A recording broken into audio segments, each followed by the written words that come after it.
See, you're fucking way better at this shit than we are. I wouldn't go that far, but I appreciate. I'll take the compliment. You want a job then?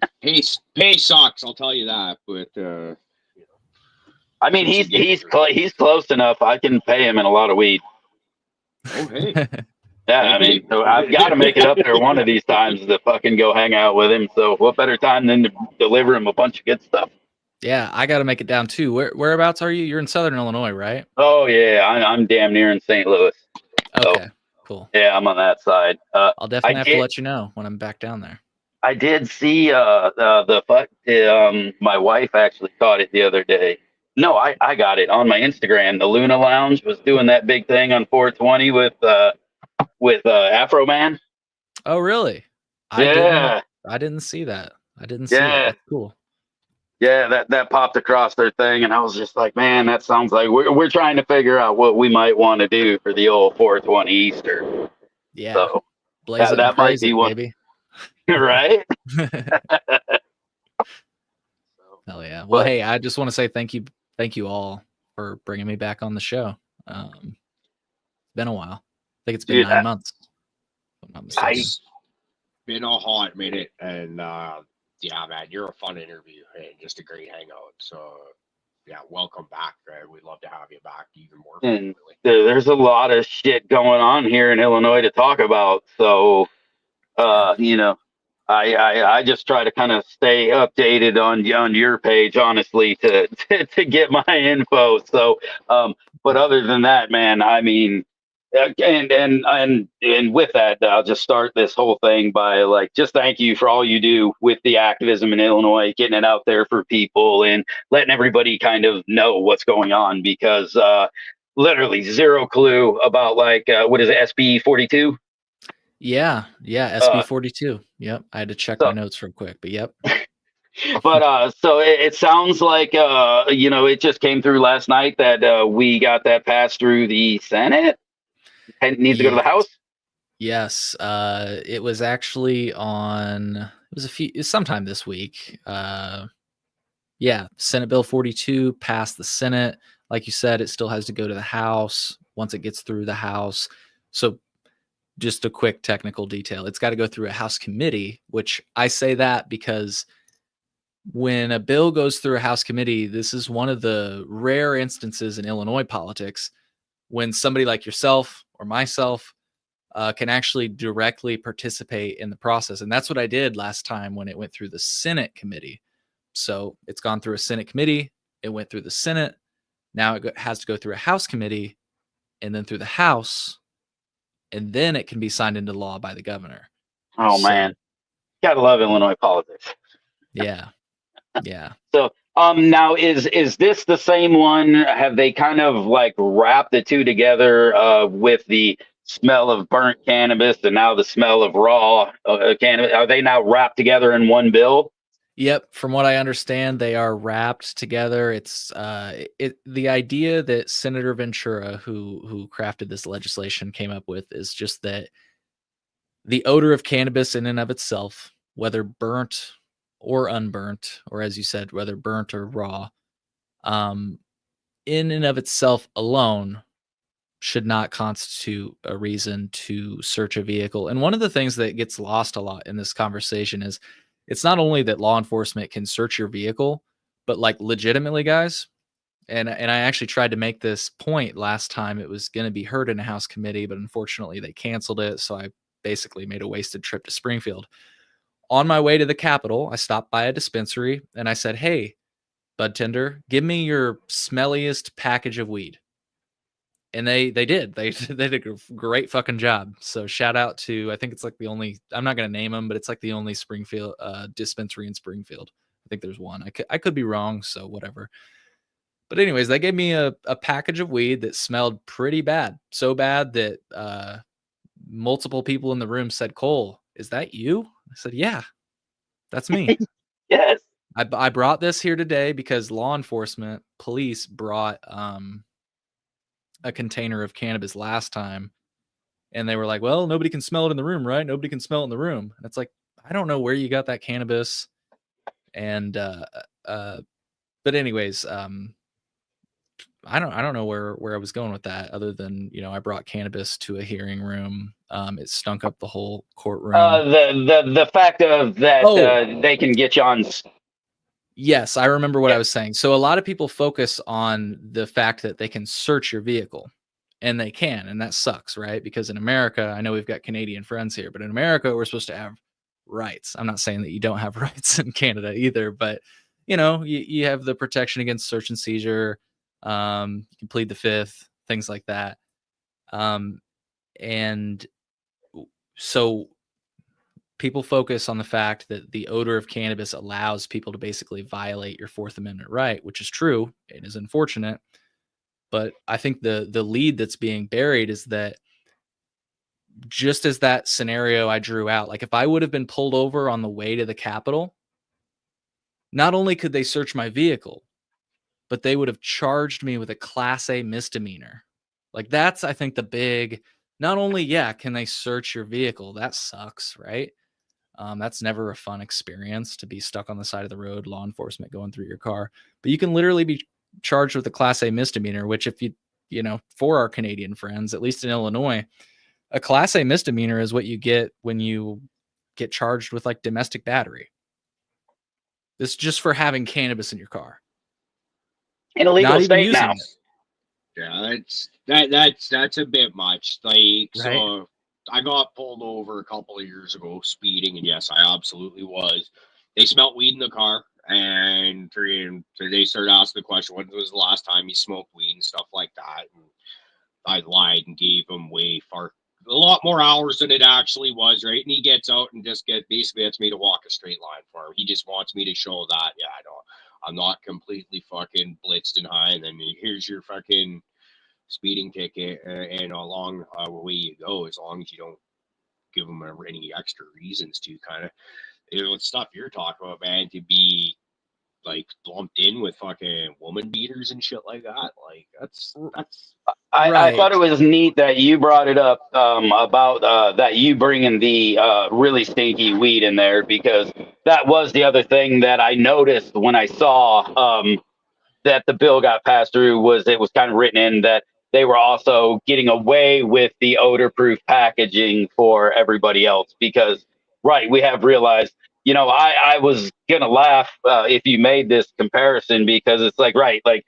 when they talk about odor proof cannabis like packaging, like if any one of these have ever stepped anywhere near a dispensary, you will know that there's no such thing as odor-proof packaging, because it's all supposed to be an odor-proof packaging, and every dispensary smells like raw cannabis. No matter how many stoners are standing in there, you don't smell them. You smell the fucking dispensary. Well So, said.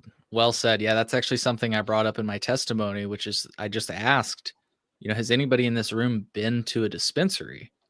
And when you're giving testimony, you can't really like get their answers. But I just asked that question kind of rhetorically.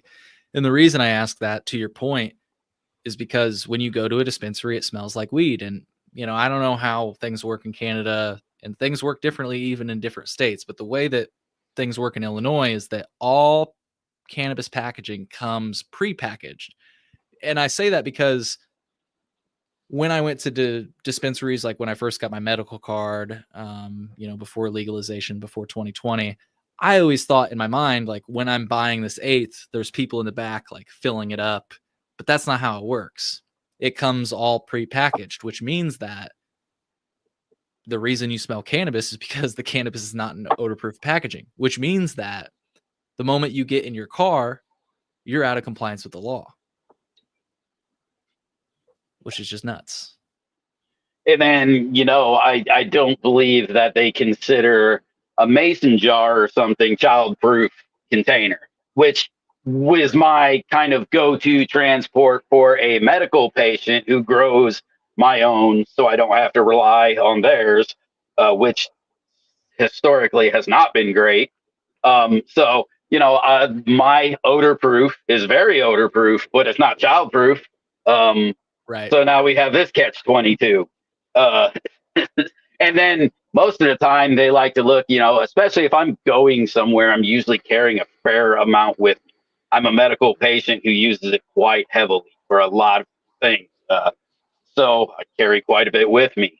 So when you get pulled over, you see a guy with a few mason jars in the back. They don't just get you on, having a little weed in your car anymore. Now they're trying to get you on intent and possible distribution and shit like that, right? They're going to try to throw the book at you now. But that's my packaging, right? That's my odor proof. That's how I'm trying to keep it there. So it sounds like the best thing you could do is basically get an odor-proof purse-sized bag, and then throw your canning jars into that, and be like, Right. Well, and this you bring up a good point, because it's like, so odor-proof to who? And this is something that came up. Oh, thanks, Genetic Memory Farms. This is a good person right there. The person you just displayed a comment of. Yeah, we'll have to remind me to talk about the mini doc, because that's something I released between the last time we chatted. But back to your point about the odor-proof container, it's the question of odor-proof to who or to what, because law enforcement brought up in the hearing that I was in, they said we have canines. And canines have 10,000 to 100,000 times the sense of smell as a human. And I was like, thanks, I'm going to write that down. Again, it's okay. So odor-proof to a human. What's odor-proof to a dog? Like, does that technology even exist? And if it did, would law enforcement even use canines anymore? Yeah, right. You get what I'm saying? Like, the reason they use canines, and I've always been told, like, try as much as you want, but a canine is gonna smell it. I've heard of the cartel like packaging their weed with coffee and wiping the sides of the packaging with oil to try to like throw the dog off. Dog fucking gets it. The dog gets it. Yeah, the right breed, the right everything, they just pull right through the bullshit. They say, you want to find this, and they go, okay, we can find that. Yeah, they're working on almost a molecular level, right? So if it was there once before, they know about it. Literally. And so to that point, there are some people that don't smoke in their car, but maybe they smoke in their garage because they've got kids. And then their car's in their garage, right? Or they wear a jacket. They wear, your garage is kind of cold, so you wear a jacket. What is the dog hitting on, to your point, if it's operating on a molecular level? Right. And I mean, to that point, if you go into some of like the underfunded or the low income housing and things, even if they are a medical patient, they're not allowed to smoke in their housing. So that may be the only place they even have to go be able to medicate for themselves without getting thrown out of their place that they live. So what happens then? You guys live in Illinois, Chicago, the Windy City. I imagine it gets cold as hell there in the winter. I know what winter gets like up here, and I would go hide in my car to medicate before I'm going to stand out there in freezing cold winds, and so. But don't need to start the car to get to medicate. You just want to get out of the wind. Right. Yeah, and I hear about people doing that too. Like you say, just kind of want to get a break from the wind. They're not even starting their car. They don't even have the keys on them. They just get in the back seat, smoke in the car. Well, all of a sudden your car smells like cannabis. And somebody commented, I saw somebody say, all Weed Nerd DWC said all plastics breathe. And to that point, one of the questions that came up in the Senate hearing was, is there even such a thing, kind of what we were talking about, as an odor-proof container? Like, is there, can you point me to one? Because I'll go buy one so that I can avoid the trouble. And their answer, I just grabbed a candle. They said, it was a weird answer, but they said, when you blow out when you put a top on a candle, it blows it out, right? And we know this. Have you ever done this experiment when you got a candle lit and you put the top on the candle and it comes out? And the analogy they gave is that eventually smoke will seep from that lid. And I mean, they didn't say this, but from what I gathered, they said, no, there's no such thing as an odor-proof container. Right. I mean, when you think about some of the compounds, especially in the plant that we're growing, a lot of them have like a high limonene right? Which is known to just be highly corrosive. You could even say. But breaks down plastic. That's what you use to break down a lot of your petroleum products, right? When you have weird petroleum product that's like gluey stuff or plasticky stuff, what do you get? A little lemon oil, right? Break that shit down. That's the same thing, So you're putting your cannabis in a packaging that it's going to break down over time, so it will become permeable, whether it didn't start that way or not. Right. Right. Yeah. And I don't know. This is something that a lawyer asked me, like, who is this law protecting? Because again, I don't want to reiterate, some people have, especially law enforcement, but even critics of this bill that aren't in law enforcement will say, well, a cop should be, if they smell that it reeks of weed, or if they smell that it reeks of alcohol, maybe they should be able to further that traffic stop. So I guess I agree with that idea. Like, if there's a lot of other things going on, maybe they were driving erratically, whatever. I don't know. I'm not one to side with the police by any means, but I guess what I'm trying to say is this bill still doesn't prevent you from using the smell of cannabis with what they call the totality of circumstances. Right? So if somebody's being fucking crazy, they're waving a gun out their window and it smells like okay, the totality of circumstances says, like, well, they were doing some crazy shit and it also smells like cannabis, so we're going to search the vehicle. And that won't change going forward. And so I did want to say that, because I even saw a senator who said something to the effect of, like, well, why would we prevent law enforcement from being able to use the smell of cannabis to continue a traffic stop? We're not. We're saying cannabis alone. If you're just pulling somebody over and there's nothing wrong, they're not doing anything wrong, you shouldn't be able to just say, and this kind of goes back to the point that I think I originally started with. Lawyers have told me people have been pulled over. They had just been to the dispensary, and a law enforcement officer says, I smell cannabis. And you go, oh, yeah, maybe it's because I just went to the dispensary. And not only do they search your car, but again, you get charged with a Class A misdemeanor. And it's like, bro, I did not do anything wrong. I didn't do anything wrong. And so those are the cases that shouldn't happen, where it's like, you're kind of being honest. You're kind of like, oh, yeah, shit, my bad. There is a eighth of weed in my think trunk. The key is definitely to further a stop. If you're speeding, right, and that motherfucker smells weed, is there a reason for him to say, other than fucking speeding, is there a reason for him to say that weed was a problem that he smells? No, then he needs to let you go. But if you were speeding and swerving and driving erratically, he walks up, you're smelling like weed. Now he has just ground to say, all right, it smells like weed in here. You were driving erratically. I mean, that would be the same as like a DUI stop. And by the way, from what I understand, again, just from my conversations with lawyers, the same thing applies to alcohol. Like, I just went a couple weeks ago to a bar, and I was getting some food. And when I was there, the person grabbed my credit card and they went boom, and they knocked a beer off the table and it spilled all down their jacket. So that night they drove home and they probably reeked of alcohol. Now, were they drinking? I can't answer that question, but I didn't see them drinking. But just because they smelled like alcohol, that doesn't mean anything. And again, from what the legal professionals I've talked to, you can't use the smell of alcohol alone to toss somebody's vehicle. We're just trying to make some parity with alcohol and cannabis. I mean, cannabis is very aromatic, as all of us on the call know. I mean, have you guys ever, you have like an eighth? I don't know about you, but I remember like the first time I ever brought like an eighth home and everybody in the house smelled it. It's like, damn, I didn't realize it smelled that bad. Like, I didn't realize it was permeating into all rooms. No, and you thought you were slick when you brought it in the house too. Because you thought you were getting away with something, and some mom and dad are like, yeah.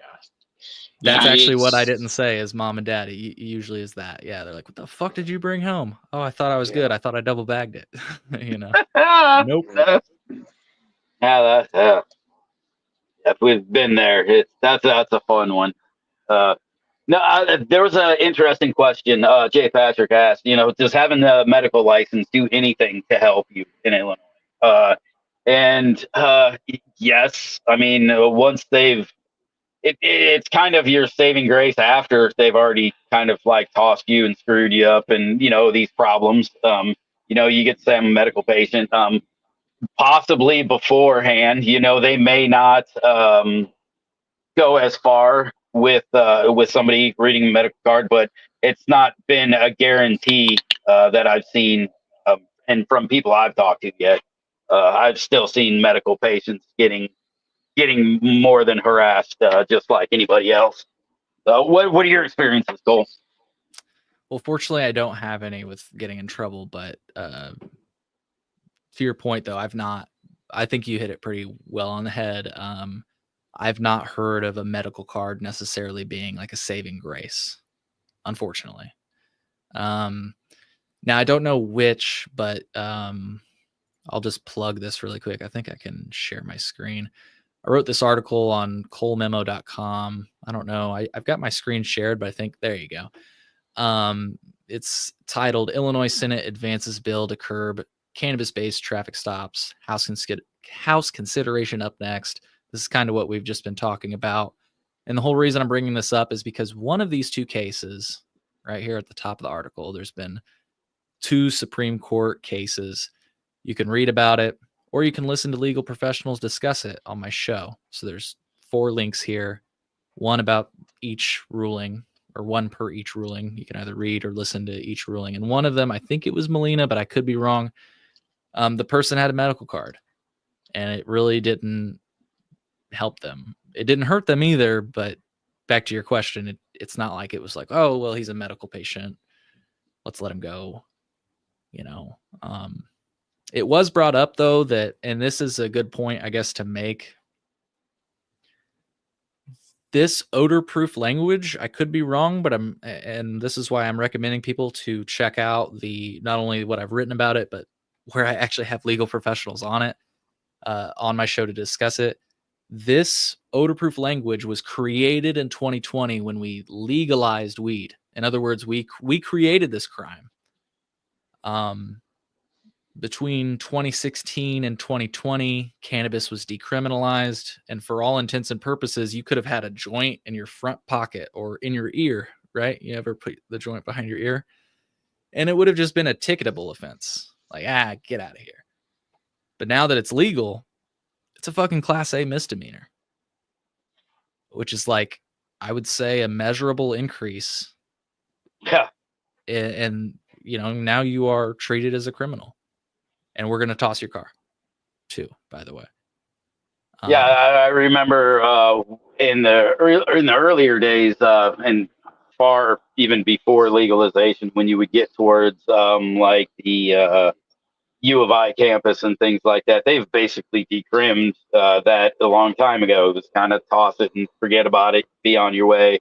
I think it was even a ticket for, just like a small fine for the longest time in that area, wasn't it? Yeah, Urbana was one of the first.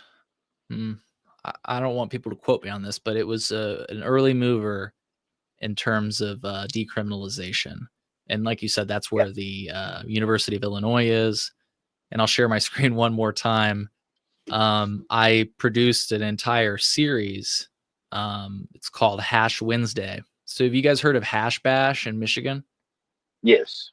So this was inspired by Hash Bash in Michigan. So you can see here, if you go to colememo.com/UIUC, I'll type that out, UIUC for University of Illinois in Urbana-Champaign.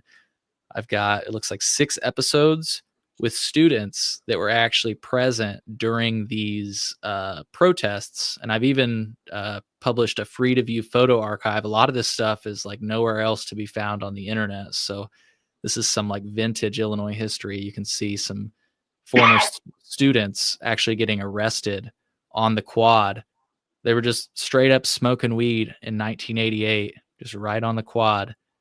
I'm glad you saved up some of those articles, because that's one of those, like when you talk about kind of the forefront of people in Illinois that were pushing for cannabis kind of came from mid-state Illinois. It didn't come from the northern part. You know, they did that, but the real movement came from the heart down here. You know. Yeah, yeah, and you can see I'm displaying some images. These are students just smoking on the quad, and this was like back in the freaking 70s and 80s, and there was a camera there. I don't know about you, but I just became comfortable with like kind of smoking and talking about weed because of legalization. These motherfuckers were doing it, I mean, way back in the day. You can see this footage looks super old, and they're just chilling on the quad, hitting bongs, you know, having a good old time. A lot of times too that you'd have some older guys in power at the time, be it principal or the dean, whatever it is, and they'll like to like make examples back in the day. So to be on camera openly doing that, yeah, you're really proving a point. Right? Like, yeah, they're just showing they don't give a fuck. Right? Little mini Woodstock on that front lawn. Literally. And so what was cool was like, so I interviewed this student right here, and I interviewed this student right here. And you know, people can watch those interviews again at colememo.com/UIUC, and they saw all this progress go down. I interviewed this student, and actually what I hear is tomorrow, Ash Wednesday, is happening on the University of Illinois quad. Are they actually bringing it this year? They did it last year. They're doing it again this year. It's a small group of students, but they told me they saw this series that I produced. They weren't aware of this history, and they've brought Hash Wednesday back. So that's awesome. Hell yeah. Isn't that cool? I think it was right there, right around the first time that we talked to you was they were bringing the Hash Wednesday back, and I had talked to you about listening to the previous year where they really wanted to, but it fell through, and you were talking about how you had just had interviewed and talked to the people about it. So that was awesome to me because. That's just some cool Illinois history right there. I mean, straight up. Yeah, very cool. So I don't know how you were talking. Oh, you said, Urbana had kind of led the way, and that's what spawned that thought of Hash Wednesday. I think that, Hash Wednesday maybe played a role in that. And somebody asked, wait, what's the website? colememo.com/UIUC if you're wanting to see that Hash Wednesday stuff. So. But you kind of led the way to that conversation by saying, right, we took a step backwards in legalization because places like Urbana and stuff, you got like a small ticket. It was already decrimmed. And now in places like that, it's Class A misdemeanor. Bingo. So giant step back. Not even a little step back, giant step back. Mm-hmm. Yeah. So, yeah, and it's kind of amazing that in the legal state that we are, that right, you go down the street, you get arrested, and you just bought it legally, and it wasn't even that bad, 5 years ago, 10 years ago, 15 years ago, different story, but 5 years ago they were at least starting to see the light. So, but no, it's good to see at least some of these places, because I've always hated seeing, you see everything happen up north. You don't see a whole lot happening, especially the first, like when you get down my way, you really don't see much happening. I gotta go across the border, go over to Missouri.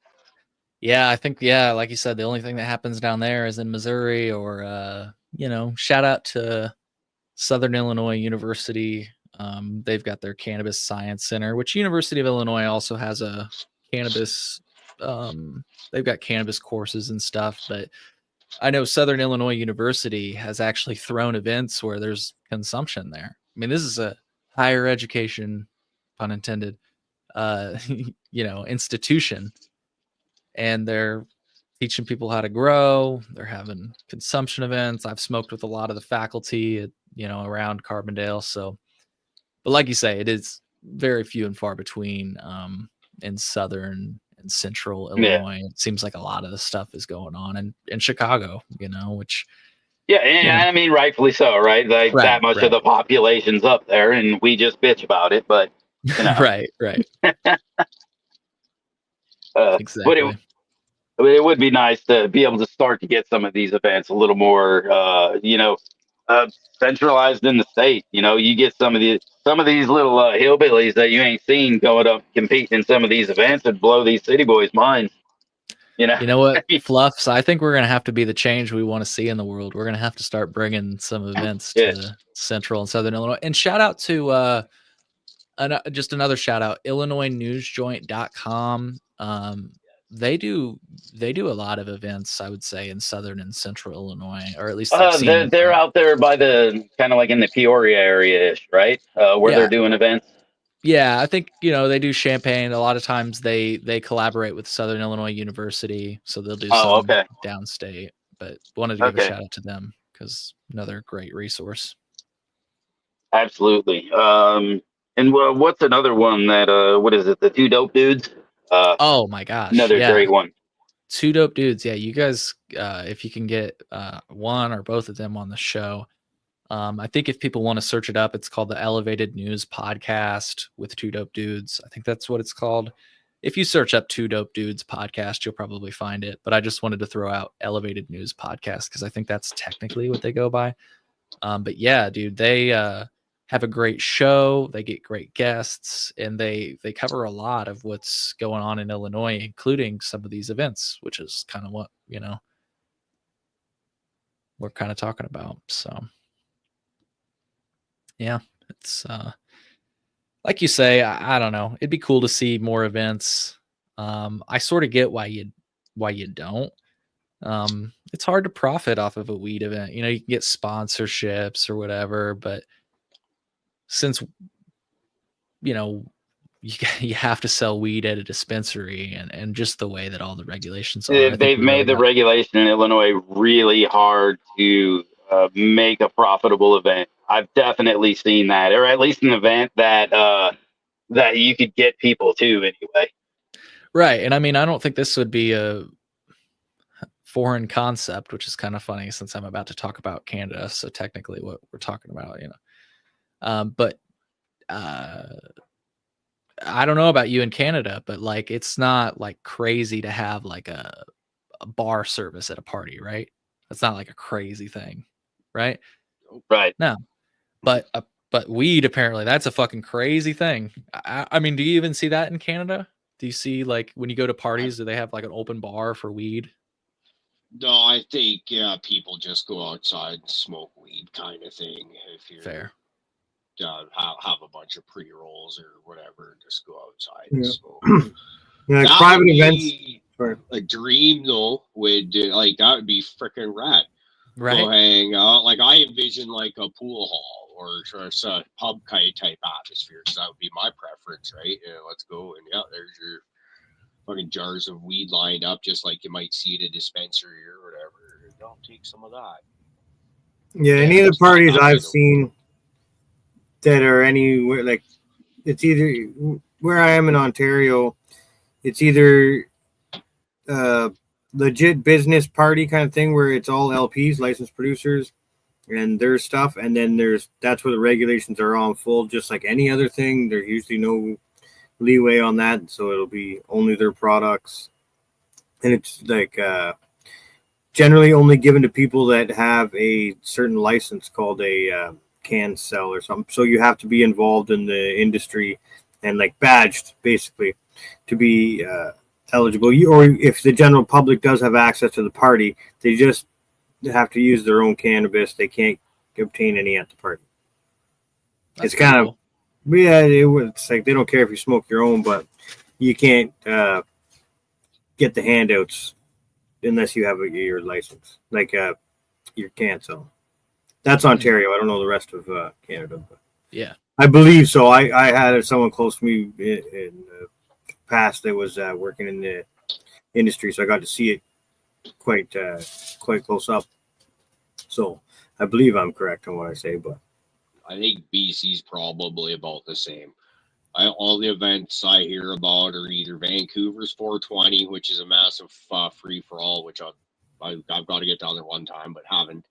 And then you got like if otherwise it's all fucking corporate sponsorship events and stuff like that, where honestly just doesn't even seem like the kind of place I'd want to hang out.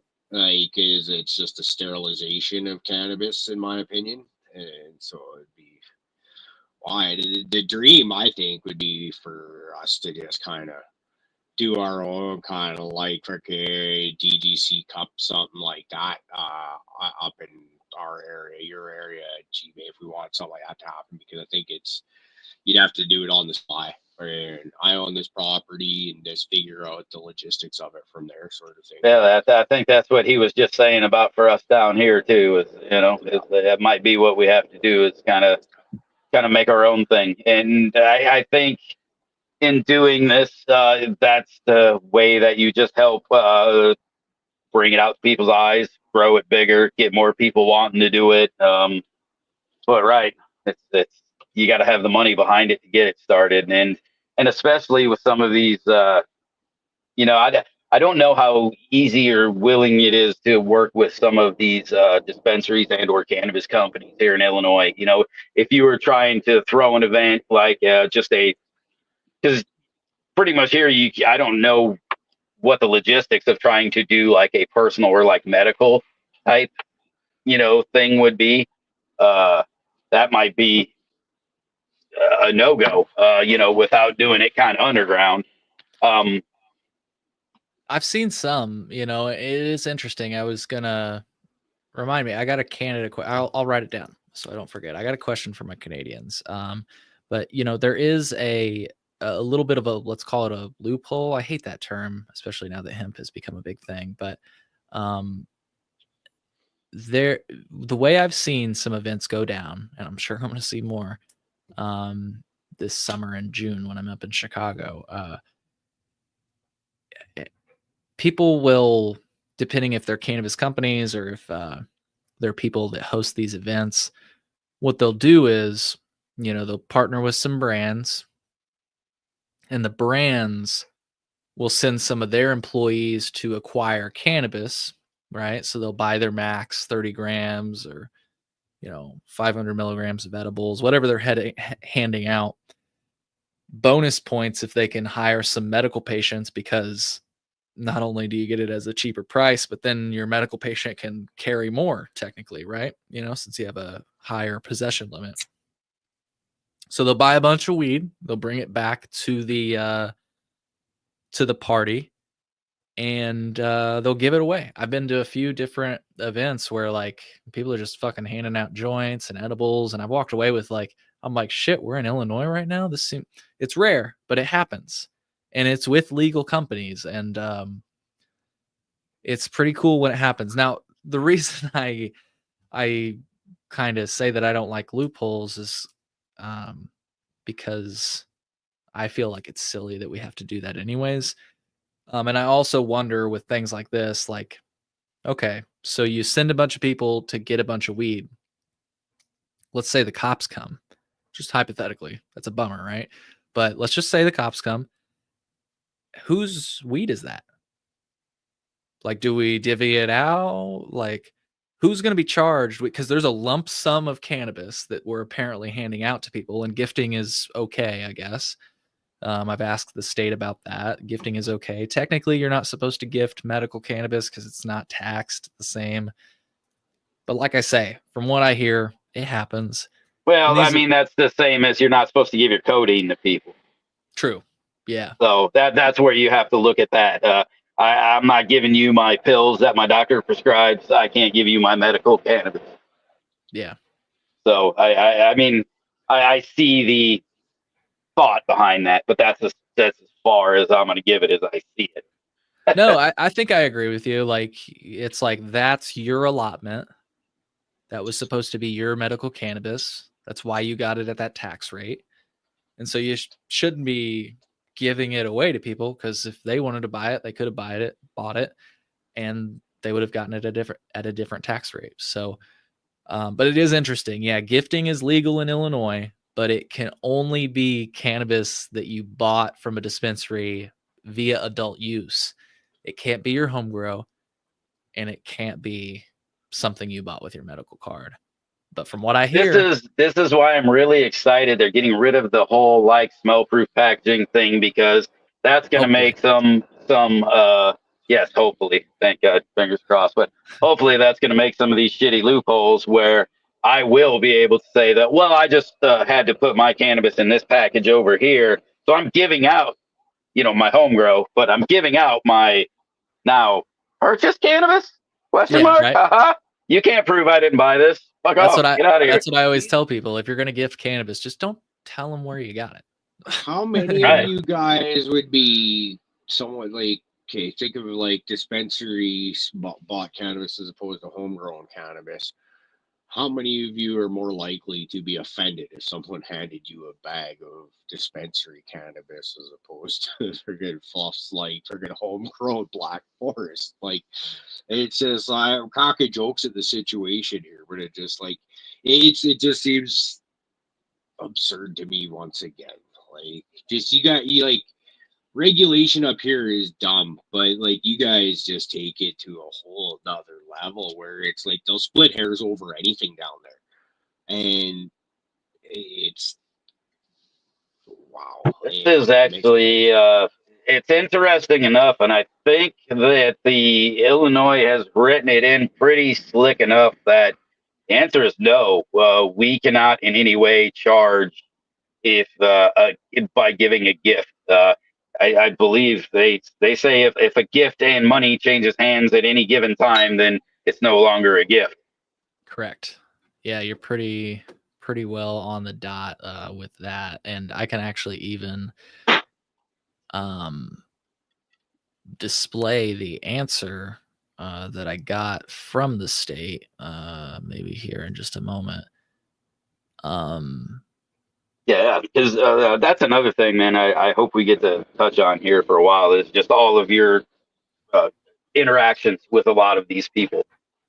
Yeah. So, Canada first legalized, there was a whole bunch of online dispensaries. I'm not sure if how many of them are still going, but instead of charging for the weed itself, you were given the weed for free, but paying the delivery fee was how a lot of them. Now, I don't know if that's been a closed loophole kind of thing or what, but that's how a bunch were getting away with it.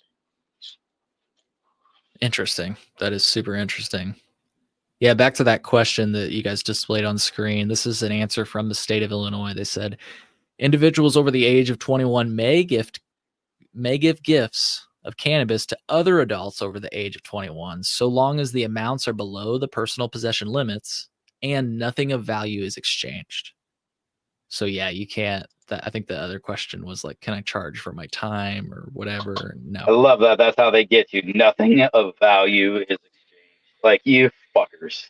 Yeah. Yep. So yeah, it was interesting. So I kind of reached out to them. They also said that there's a lot of other things. If people want to read this whole article, it's at colememo.com. The headline is exclusive. State of Illinois confirms gifting of cannabis is legal. I noticed the reason I wrote this article is because I noticed that the mention of gifting cannabis had disappeared from their FAQ, which after writing this article, they updated their website and they added the question back. So they were like, oh, snap. And I don't think, by the way, I don't think they did this purposefully. I think it was just a mistake. I think they just kind of overlooked the fact that they had removed it, and it took a nerd like myself to be like, hey, there's something missing. And they're like, oh shit, you're right, Cole. Our bad. Right. Because something like that, like we're all just waiting to look for that little loophole or that little gifting, like to where we're like, all right, so I gave this to my friend. You tried to get me. I know I saw somewhere in there. I'm not going to get in trouble for that. So literally. And what's so funny about that is, to your point, like we grasp onto those little things on websites because like I wouldn't think twice about like I bought a few beers earlier. Like I wouldn't think twice about like if you were here, Fluffs, giving you one. Like it's not that big of a deal. I'll give you a snack too. Like you don't think about those things because you're like, it's legal. Why couldn't I give it to you? But it's funny how complicated, back to what Caribou Heart TV was saying. I can't remember your name. I'm calling you Caribou Heart TV. Brad? Yeah, what you were saying, like we just regulate the fuck out of cannabis here. We act like it's a nuclear material. Like we need to make sure that the person in custody of it is going to be responsible. You know. Funny enough, I have worked in the nuclear side. You're not too far off. I wonder if it's a lot of it's because it's still kind of new and scary to those that don't actually know better. Now they're like, I'm from British Columbia, where it's been legal for 20 years before it was legal, practically, right? Like it's just it was kind of everywhere, and cops aren't going to do shit about it unless you give them a reason. If you get caught with way too much, then yeah, we're going to start asking questions. You get caught with an eighth or a quarter, odds are they're just going to take it or stomp it into the ground in front of you, and that's all it really was. And it's just, which says to me, it's just been a big more out in the open. People are more used to it, so it's not scary and big. It's not heroin and fentanyl like we got told our whole lives. And then, whereas you guys are just kind of coming out of the fucking Stone Age and still not even federally legal, which But blows that's my the mind. thing. We're not all coming out of the Stone Age, right? We're all there's still red states, and there's still people in our highest ups that are still screaming this crazy shit about cannabis. You People know, that it's literally don't know what they're talking about. I mean, that yeah. drives me fucking nuts. And so we in the states, no matter where you are, in I think the legalization in these kinds of questions or these kinds of talks are important because you can see shit like Michigan, Colorado, California. You see their legalization. You see all of how much further along they are. Then you see the other states that had come on board a little bit after that, right? You got the Illinois and things, and now you got new states. And so all these people with new states with new laws getting written, it's very important to see what we got, how we got screwed, what Michigan got, how they got like really good but fought the fuck for it, and how some of these other states, right? How all this is going. These are very important for all these states coming online. Because right, we're not all still legal yet. There are still places still coming. So I gotta say, from looking up north, looking down below on you guys though, Michigan in particular, but also Colorado, you guys got it going on. Compared to Canada here, like yeah, we're fully legal. Nothing's really gonna happen, but we don't have events and cool shit going on. Like like you guys really rally and do some cool shit. It's fucking awesome to see. I like I said, here coming up on what is it, Sunday or Monday, we'll have 420 down in Vancouver. We're not going to be able to make it to that, but that's about the only big cannabis get together where it's anybody can show up. And yeah, no, well said. And to the point of it not being completely legal or not feeling that way, maybe this is a good opportunity for me to show the trailer for my mini doc. I've got it pulled up. You guys want to see it if you haven't seen it? get it up, man. Yeah, I figure maybe some of your audience may have not seen this yet. So here, we'll watch it. It's a short 1 minute and 30-second preview. Here it is. Beginning January 1st, 2020, the recreational use of cannabis will be legal in the state of Illinois. Available to stream now, my mini doc dives into the history of Illinois legalization, starting with January 1st, what should we expect? The biggest thing that we need people to understand is that January 1, in terms of the criminal justice system here in this state, is the end of prohibition. See how Illinois missed its chance at real cannabis reform with key failures, including the fact that the program includes regulation on possession limits. So people can still be arrested for a possession. And I want to highlight that in its first year of legalized recreational marijuana in the state of Illinois, they arrested 3 times as many Black people for possession than any other race. We've run into so much cannabis, we've run out of places to put it. I've represented people and taken their cases through the court system who got charged with more serious crimes only because the police said that they smoked cannabis. And not because the police said you have illegal cannabis, or not because you have too much cannabis, or not because you're high on cannabis, but because I can smell it and that's it. Attorney goes, he understands that he can't be smoking and his cannabis flower shouldn't be open. And I was like, I'd like to say for the record that I was not smoking and my flower was not open. So that's where we're at right now in Illinois. Yeah. And I hope it changes. start watching now at colememo.com/minidoc. And thanks again, by the way, guys, for giving me a chance to kind of share some of this work I've put together. I really do appreciate the space and the invitation to come on tonight. No, this is, I find it to be important to get out to people. We're still fighting. This is far from over, and I don't do as much work as I should. But you do. You do all that work, man. And the least we can do is help get you out there to help inspire other people, show people where to go. I mean, like I said, I rely on going to your site and stuff to kind of get my information. When we were filling out those witness slips, you were key in that for me, for a lot of other people. I would have not known to fucking, hey, everybody I know, get on this shit. I wouldn't have known that if it wasn't for you. And so that's why I do find it important. I want to bring you back at least somewhat regularly, yearly, fucking biannual, whatever it be, so that we can have these conversations. It is that important. Yeah. Well, likewise. I said this last time, but we really got to make it happen. I'd love to have you. I know kind of technically you're on my show. I wouldn't say you're on my show right now. You're on my channel right now, but I would love to have you all on just to kind of hear, like, I mean, have you discussed that? Why don't we do it right now? How did you all start this show? Pretty much COVID, man. Okay. Part of it, yeah. But like, how do you, I'm pointing up at you, Fluffs, how do you know these? You're both Canadians, right? How the hell did that happen? I was just a lurker. I was in chat for quite a while, and I never went away, so they eventually just drag me on, I guess. Nice. I can tell you how I found all these fuckers. So I was always looking for a valid kind of good weed community. And I found the DGC a long time ago online, and some members of that community started a thing called Cannabis. And Cannabis was kind of like this weird Instagram-y, Facebook-y, but just for weed thing, right? And so it used to be people like fucking growing and giving out tips, and it was like good shit, not like this Reddit like bullshit. It wasn't just the fucking CalMag assholes and stuff like that. It was people like trying to help people grow. And somehow or another, I found this ridiculous dude Caribou right here who was running a podcast, and I think at the time I was one of like 4 people in fucking chat, and I was just like, holy shit, man! I actually get to like just talk to this dude, and he talks back to me, man. It's cool. So I just hung around these fuckers until one day he said, "Man, you want to come talk to us?" And that's how I ended up here.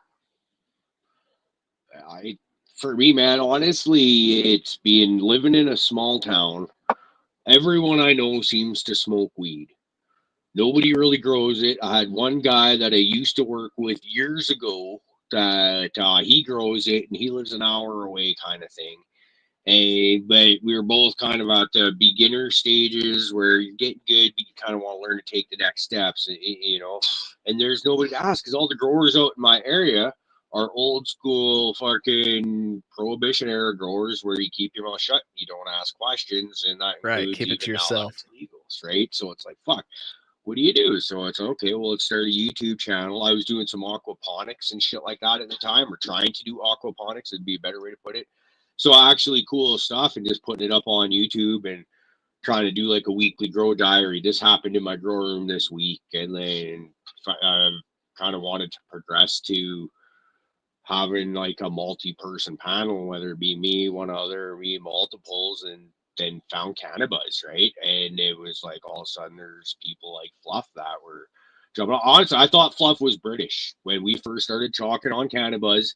I don't know what I don't know what it was. It's something about the cat, maybe the fluffy kins. It sounds like maybe, yeah, I maybe.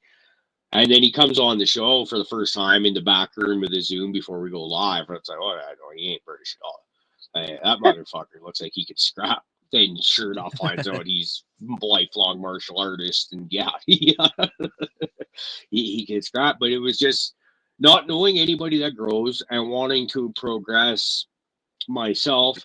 Looking for genetics was another really big part of it, because I live in a really small town of central British Columbia, and there's like 4 or 5 strains in this area that are popular, and everybody's got cuts of those clones. And it's like, well, I don't want to grow the same thing everyone else is growing. I want new stuff. And it's like, and then through cannabis, it's like you remember the old like tape trading scene from like the 80s and 90s and stuff like that, where maybe you'd record a tape and mail it off to somebody and stuff like that. It's almost like that, because it's like we have those discussions. Oh, what do you got for beans? Oh, I'm looking for this. And before you know it, people are mailing them off all over the place. And it's amazing. It's cost effective. I find the genetics I get in the mail from our general group of like closet pollen chuckers, are oftentimes better than the stuff that I've paid $50-$100 or more for a package. Just closet pollen chuckers. Huh. And they're more than happy to give you beans. They're just, oh shit, you'll grow my shit? Fuck yeah, here you go.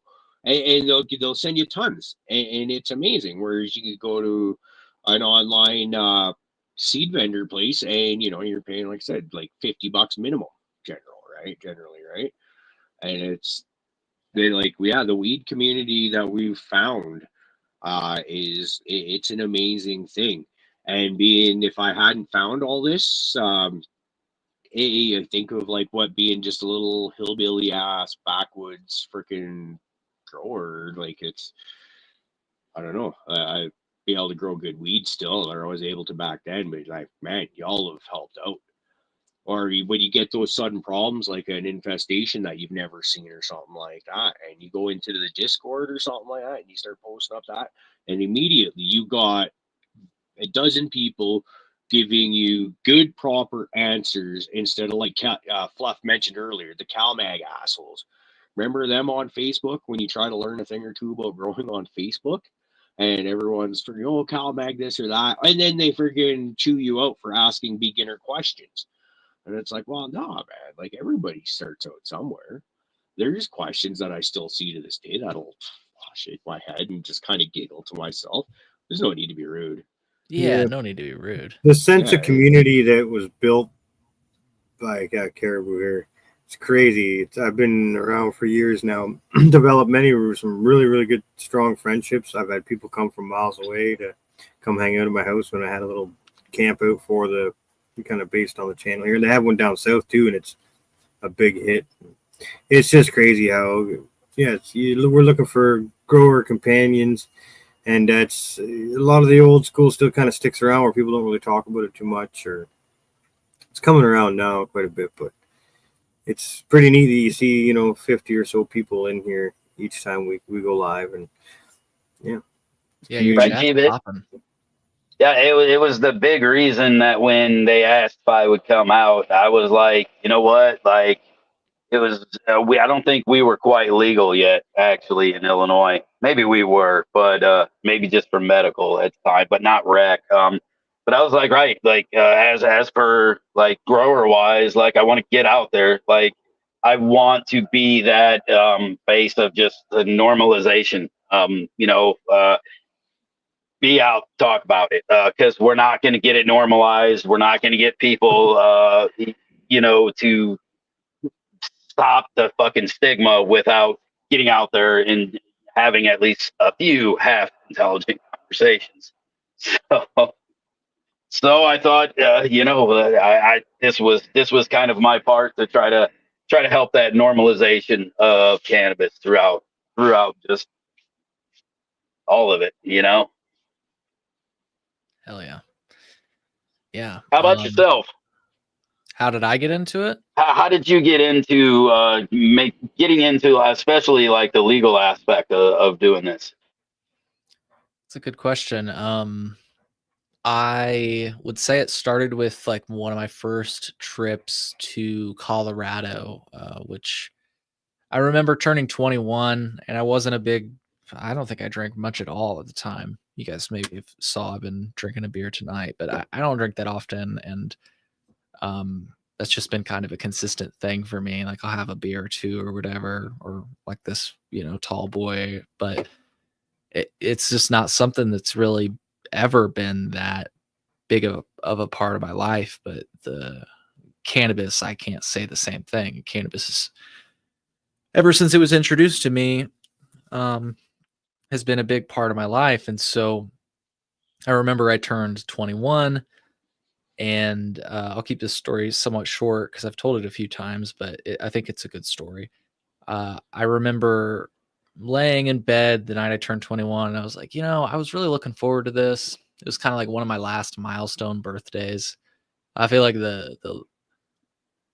it's like, you turn 16, you turn 18, you turn 21. Like those are the milestones. You get to drive, you get to be an adult, and then you get to. Well, and then you got like what, 32 when your insurance goes down? I was actually about to say, I think the age that it was at the time was like 25 or 26. So maybe you could look at that as like a last milestone. You get your insurance to go down. But yeah, 21. It's like, I'm 21. But I was laying in bed and I just didn't feel very satisfied. Like I was like, this doesn't. Everybody makes the 21st birthday seem like it's like woo, crazy. But it didn't feel that way because I had a beer that night because I got to buy my first beer, but I had a beer. Like I just wasn't that big of a deal to me. And I remember laying in bed and just kind of mulling that thought over. And then I was like, so a few months before I had turned 21, I had went and visited a friend in Maryland near Washington, D.C. And it was one of the biggest drives I'd ever done. It was about 12 hours. I was laying in bed and I was thinking, how long could it take to drive to Colorado? Because I'm 21 now. I could go fucking buy legal weed in Colorado. And I think it said like 14 or 15 hours. And I was like, fuck, that's like 3 more hours than 12. 12 hours is nothing. Let's fucking go. Literally that next day, I left work. I scheduled off, I think, the Monday. It was a Friday. So I left work on that Friday night. I was like, I'm going to Colorado tonight. I'm going to get to Colorado tomorrow morning, buy a bunch of fucking weed, head back over the weekend. And I remember going to my first dispensary and being like super psyched. I had gotten all this cash and I was like just blown away. There's like a wall of weed in front of me. And I'm like, I want an ounce of that. I want an ounce of that. I want some of those edibles. And they're like, whoa, whoa, whoa, you're already over your limit. And I was like, my limit? What are you talking about? Like I brought a bunch of fucking cash in here. Like I thought that was my limit. Right. And they explained to me the concept of purchase limits and possession limits. And I was like, wait, I thought this was legal. Like, and what I think of legal, like when I go to the liquor store, I can buy as much as my wallet allows me to.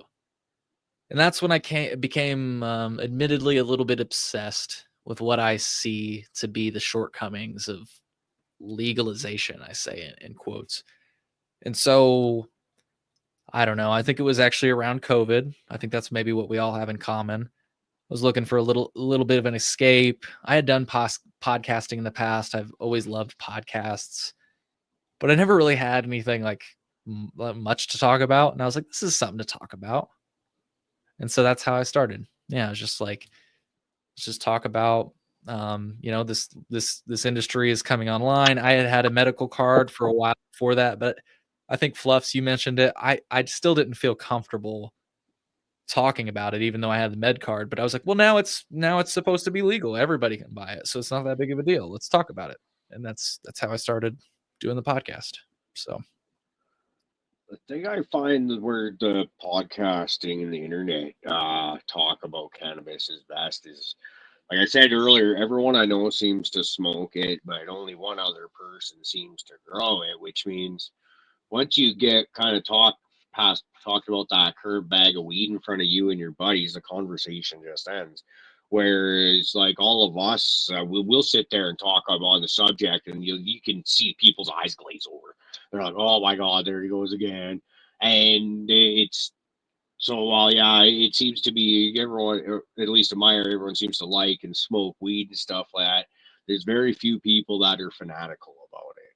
And that's where the internet can take that huge spread out population and kind of throw that lasso around, I guess, and bring us in closer together and share these ideas and talk. Is like, hey, imagine how much happier you would have been had you had the opportunity to have had this conversation or something like that before you got to Colorado on that first trip, right? And just kind of not had that shock, because I probably would have made that same mistake, to be honest, just so illegal means legal. And you would not put any, like you said, as deep as your wallet will go, or your bank account, or as much as your truck or car will hold. That's how much they'll let you take out the door.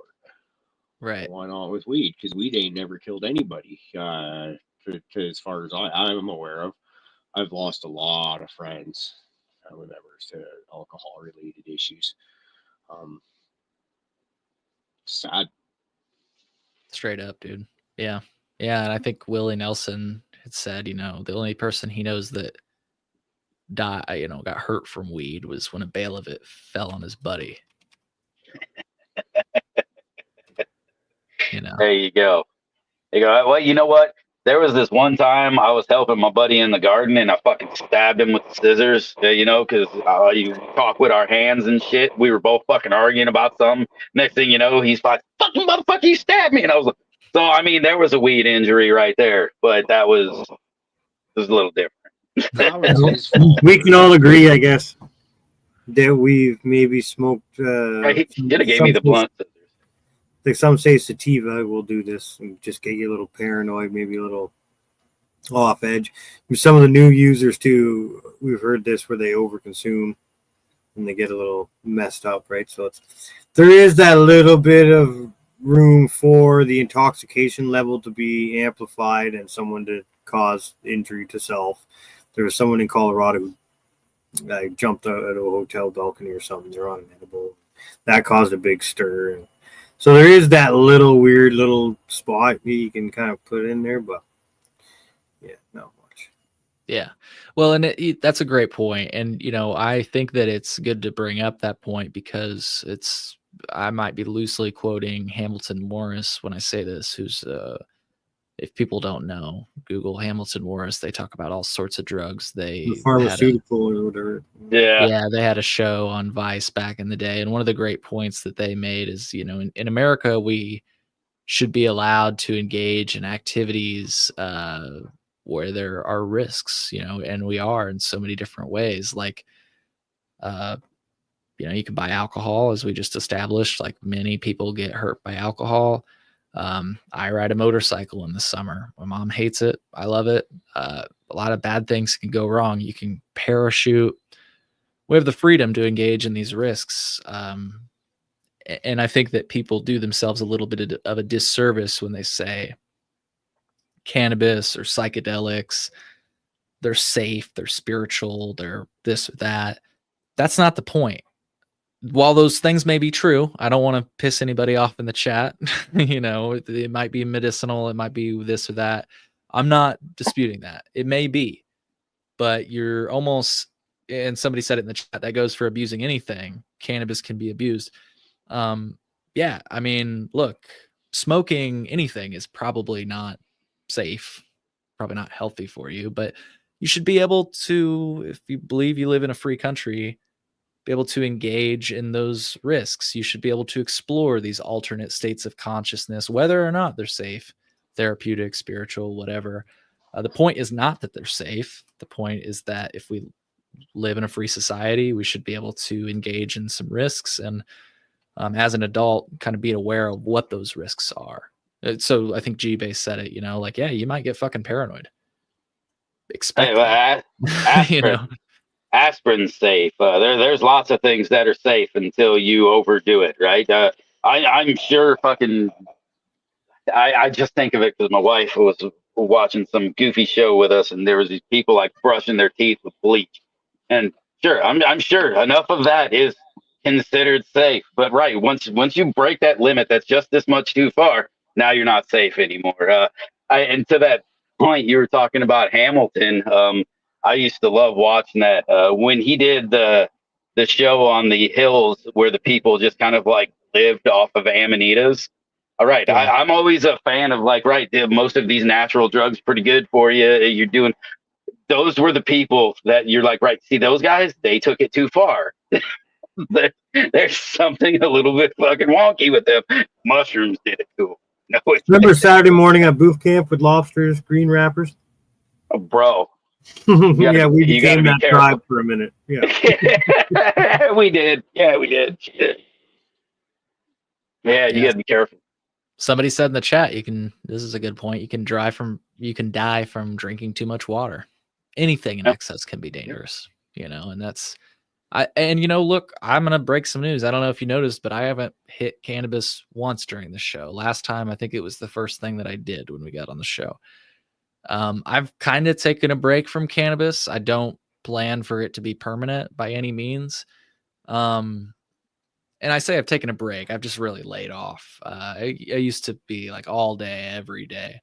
I've just kind of reeled it back.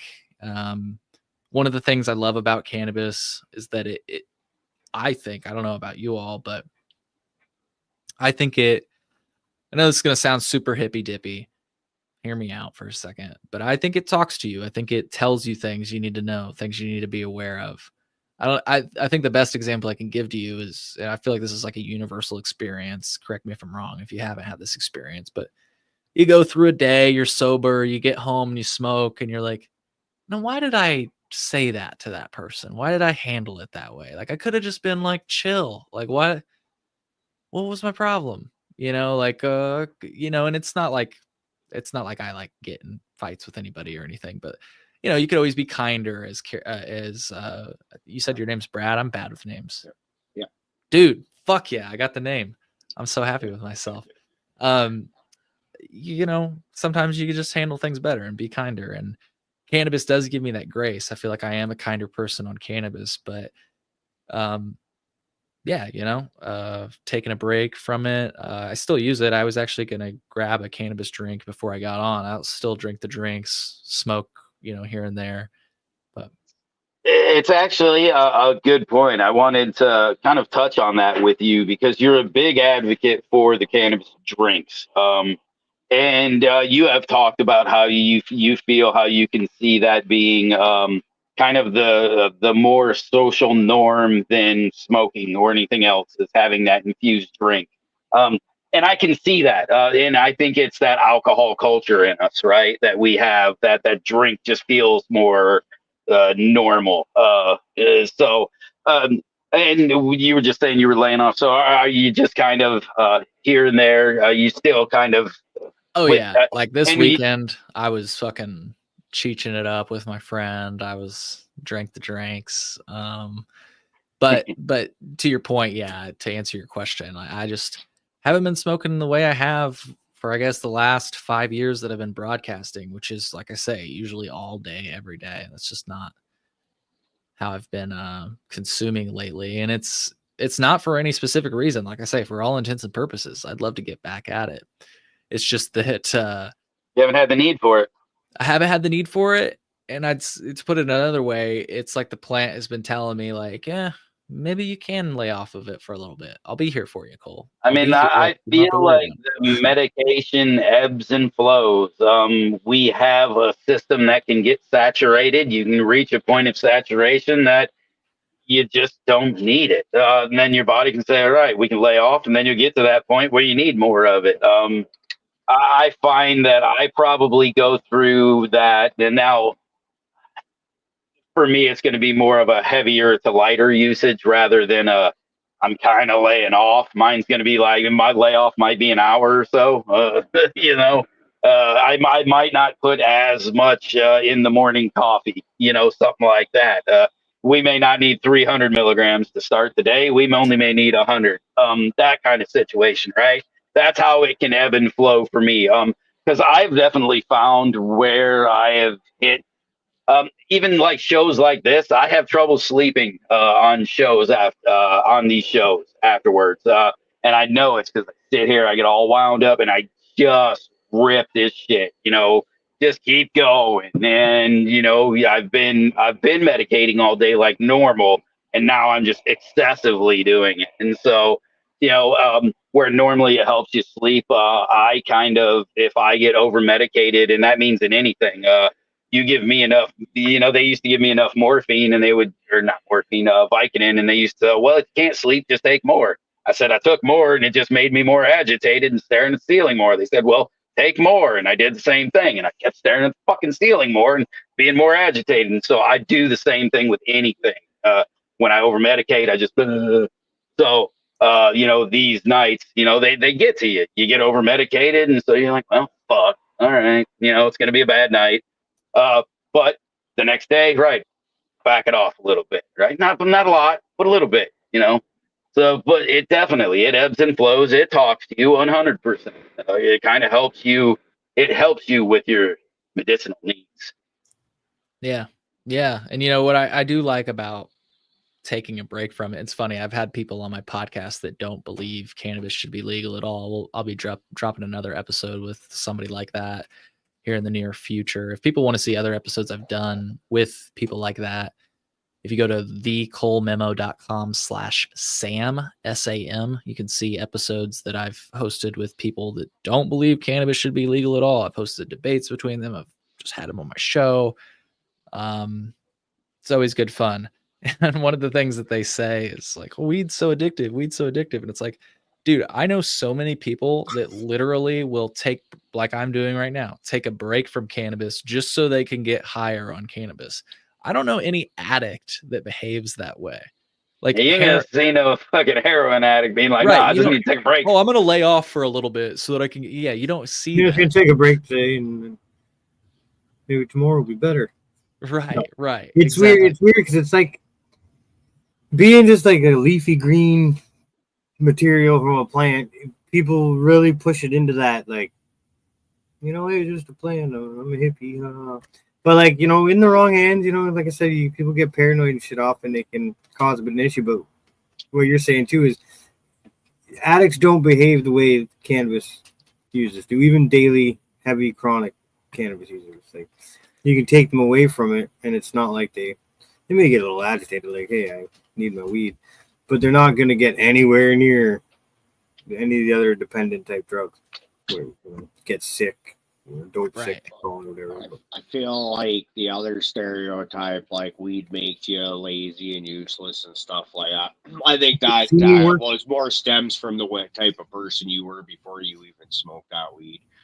Because most productive people I know that smoke weed throughout the day are generally not blazing joint after joint after joint all day long, even though they may smoke all day long, but they're productive people in general and would be even if they weren't smoking. Whereas a lot of the people, and I'll fit right into this groove if I want to, I can sit there and smoke weed and do nothing all day long with the best of them. Right. And I just, when you look at the people that the kind of the useless, lazy stoners are kind of those people. It's like, well, yeah, I know you've always been that way. And then it's like, but meanwhile, look at her go. She's getting shit done. Super successful. That's funny. Yeah, I seen something here, and just to kind of keep on just a little bit of topic of some of the things happening in Illinois. Do we have a psychedelic fucking thing going through sometime soon, or something with mushroom bill? There's a few different proposals, and that's actually what I was going to ask our Canadian friends. I'll answer your question real quick, but I'm curious what mushroom policy looks like in Canada, if you don't mind. But yes, there's a couple of proposals. One of them's pretty awesome. One of them's a little bit more conservative, if you will. One of them would deschedule psilocybin entirely.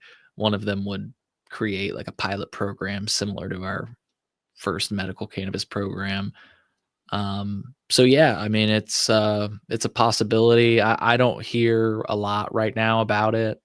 But I definitely am in touch with people that are behind those policies, and they're pushing as much as they can. There's just a lot of things going on right now. I know something like that would definitely be getting pushed, but is there any movement on those things at all? I hear good things. I'll keep it at that. I hear good things, and I guess what I mean by that is that the right people seem supportive of the idea in the legislature. So I think it has a future, but it remains to be seen. I would be over promising if I started name dropping and stuff like that. But it seems like it could happen, and it seems like it has support from the right people to happen. But you never know with politics. It's like a slippery eel, And flat out, they have to see the bottom line, and the bottom line isn't as clear with that as it is with weed. I mean, yeah, I would even say that growing mushrooms is probably easier than growing weed. And you might I've ask, had go fair ahead. luck. Yeah, That's all I'm I saying. haven't tried. I've got everything I would need to do it, but I've not tried. But I've just heard that it's like before you know it, if you do it right, you've got more mushrooms than you know what to do with. And I guess that's not a problem, right? That's fucking awesome. But if you're talking about making money, that's a problem. If it's super easy to grow, like cannabis, it's not that And hard I to mean, grow, but it's it is right complicated. with the proper techniques, keeping sterile, doing all that stuff. It's like I said, it's just as easy as can be. And some of these things are screaming fast too. Like they get it done and fill like some weight. Yeah. But then that's one even more than cannabis, man. When you get the dried weight off of those, and you just go, man, what the fuck do you mean you only weigh that? You had so much weight when I pulled you. You were Yeah. like a fucking tennis ball over here. Straight up. Yeah, no, people are saying exactly what you just said. It's like I'm looking at the chat right now. They say sterilization is key. It takes knowledge, but they grow fast. Yeah. They're saying they aren't really easy to grow. I think yeah, the sterilization is probably the hardest part, and maybe also because they grow so fast. I know you have to like mist them throughout the day. So if you're not in a position where you can do And that really, I mean, much like every other thing, man, there are definitely grow styles that are beneficial to not doing a whole lot of fuckery with it. True. And then mushrooms just get down. How do I ask this question? Are mushrooms legal in Canada? No? You're muted, G-Bay. No, they're not legal in Ontario. There was some brick and mortar stores called Fun Guys, but they just kept getting raided. They're trying to use loopholes of like stage of life, like things like when it's at a certain, they can sell you the kits, I think, but once it's how about on the res? Anything goes, I think, out there. I don't know. Anything goes on the res. I really don't know how it is. I don't know. I just know that I've seen postings of them definitely having a fair fungus selection on the reservation. Spencer, I've seen candies and such. I've never seen like a jar with dried fruit in it. But I've only usually went to one or two different dispensaries. Yeah, I will say, and I'm sharing my screen. I'm sharing my screen right now. I had Dana Larson on my podcast, who's from Vancouver. If people want to go to ColeMemo.com, episode 132. But to your point, G-Bay, I don't want to call it a loophole or what, it's basically a loophole. He's been running cannabis dispensaries, but he also has the city's first mushroom dispensary. He also expanded into broader psychedelic access, providing products like coca leaf. I want to try that. LSD and peyote over the counter to adults. So if people want to check out that conversation I hosted, he literally has a mushroom dispensary, which that's in Vancouver, and I would say they're operating under what you might call a gray area. But I was just curious in general of Canada and mushrooms. I didn't know. No, it's always been a thing out Brad's way. There's always been, like, as an Ontario kid, well, I'm not a kid anymore, but when I was younger, people would like try to go out there and like pick them or find them, whatever. I don't know exactly if it was just myth or whatever, but they're out and about in certain places. East Coast too, I think. Oh yeah, you get coastal BC and you'll find mushrooms. They're real easy. My line of work, we're tree cutters, so we're constantly chipping trees into the ditch kind of thing. And you can go back a couple of weeks later and you'll find mushrooms on these chip piles that we just did up. Problem is, I live about as central BC as I get, so the coast is a long ways away. Another Canadian question. With your cannabis, is it labeled? Have you ever seen cannabis labeled that's been remediated from the dispensary? I heard that in Canada it's required to like have the label, I guess. I've never noticed it. Okay. I have seen non. I've seen it labeled non-remediated. Oh, non-remediated. Okay. Yes, so it's saying that it has not been. But just the thought of that alone when that came about, yeah, I'm done. I'm out. Not that I really consume much from the dispensary to begin with, but my ex-wife worked there. So there was dispensary weed all over the place. I've always had my own, so I've always stayed on my side of the fence kind of thing, but I just don't trust them with stuff like that. Like, who wants fucking weed blasted with? It's pretty much why I pretty much is almost 100% homegrown. Like, if it's smokable, it comes from my garden. I do some edibles, but then it's for the reason that right, they don't have to in Illinois tell you it's been remediated in any which way, shape, or form, and they don't have to tell you that it's failed testing and come back. The no reports have ever have to come out. Actually, when you shared a bunch of that, I already knew these facts, but it was another one that just got my blood boiling again. And I was like, oh, yes, these motherfuckers, because I am a medical patient.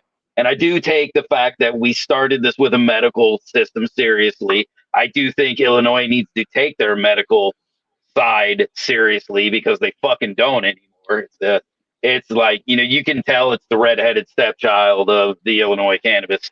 They are just trying to make it all wreck. So it just drives me nuts, when you see things like, should they? Yes, they absolutely, especially on the medical side, because if any kind of those recalls or anything like that happens in anything medical, you fucking find out about it. Yeah, no, and that's messed up. What you're referring to and is that Illinois protects recall data, unlike some people will say, well, Michigan, there's so many product recalls. It's because they publish that data. In Illinois, they don't, and well, that's troubling, right? You never know when a product you may, like, it'd be nice to have that transparency. I'd like to see people named and shamed for not producing quality products. And back to the point we started off, I'm sharing my screen again here on episode 112. I talked with Kyle Baker. If people want to check it out, once again, colememo.com. We talk about the science of cannabis cultivation in general, but one of the things he talks about within Illinois is the idea that the standards are so strict to comply with. And we actually there's some links here in the show notes to a Chicago Sun-Times investigation that I actually participated in and had these investigators on the podcast, people from cannabis labs in the state of Illinois, talking about how the standards are so strict, which sounds great, right? Oh, the testing standards are strict. That means I have access to really safe weed, right?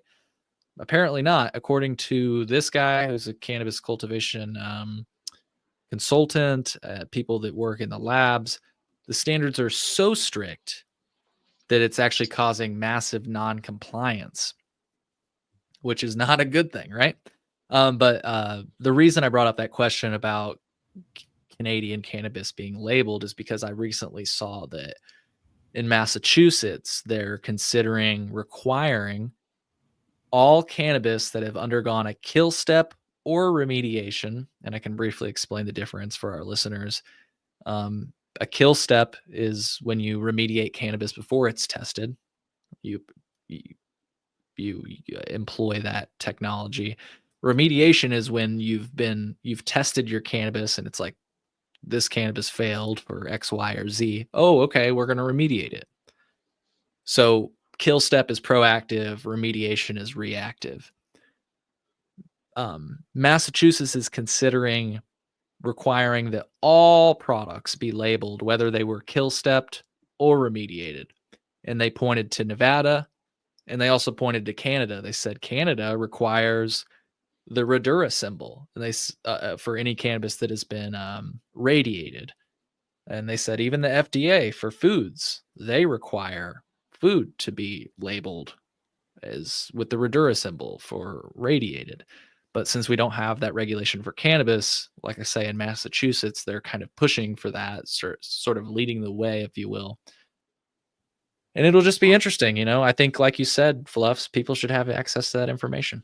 So absolutely. I mean, especially if you started it out with a medical program, because some of these remediation techniques could cause problems. You don't know, right? So having all this information, especially say you're a fucking cancer patient and you're like getting pumped with all kinds of just wonderful shit. And yeah, you might just think, right, they're pumping me with all kinds of shit, but the last thing you want to do is keep adding more to it or find out that this thing interacts over here with this.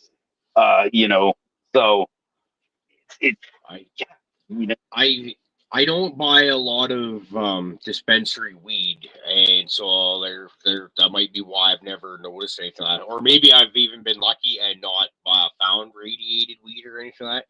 But I will pay more attention to this kind of things. That actually kind of freaks me out. I feel like the way we put warning labels on individual cigarettes up here on Canada now, if you're selling me a radiated weed, that tells me you fucking knew something was wrong with that. It could be like powdery mildew or something like that potentially. And how bad was it? Did you get it all? I feel you cannot guarantee me that. And just like Fluff said, what if you're like a cancer patient or something like that and you're already fucked up on drugs and stuff like that and the therapies that you're going through? Like, yeah, no, that should be like, boom, like buyer beware type shit to me. They put a parental discretion advisory on records with swear words on it. That's not nearly as bad as potentially harmful. I think one of the main problems lies in like lobbyists and rich people. Yeah, you think? Put the elephant out in the middle so everyone can see it. You're right.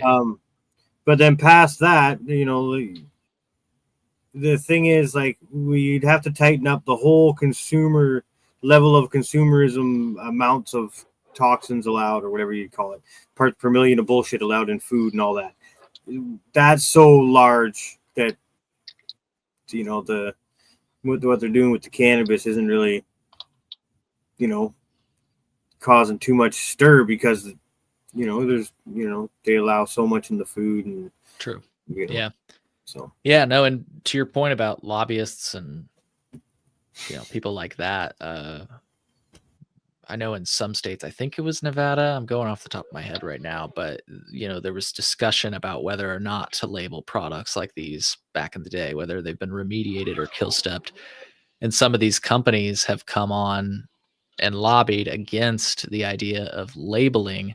Some of these companies I've had on my show, by the way, that use these technologies, or rather that offer these technologies. Like I've literally had people that offer this equipment and this technology to cannabis companies saying, hey, we will make your cannabis safe to consume and all these things. And on the other hand, you see these companies lobbying against labeling requirements because they say, well, it's going to confuse the consumer. It's going to confuse the consumer and make them think, well, this is a dangerous product. And it's like, but if it's not dangerous, then you should just educate them on that rather. And there's no worry.